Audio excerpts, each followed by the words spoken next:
You can add a time limit and a password to any assessment that you create in MyOpenMath. These two settings can be particularly helpful if you're setting up an assignment for a proctoring scenario. Before we look at setting those options, as a reminder, if you go into your course roster in MyOpenMath, you can select the drop-down arrow next to Students and select Student Profile and Options to change their time limit multiplier. The default is 1, but you could change that to 1.5, 2, whatever the appropriate value would be, to grant that student an extension, a time extension on all timed assessments in the course. So once you make that change and update info, now that student has, in this case, time and a half on all timed assignments that I create. In order to create a timed assignment,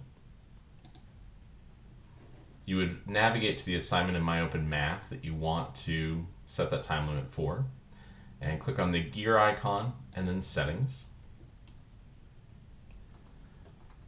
Under Time Limit and Access Control, you first have the option to allow the use of late passes.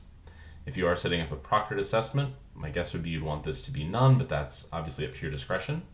If you do allow late passes, that applies to all students, versus you can assign individual extensions for students on a case-by-case basis.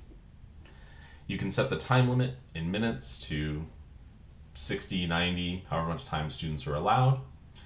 You do have the option to allow students to work past the time limit. I haven't used that feature before, so I'm not exactly sure what that looks like from the student's perspective or the instructor's perspective.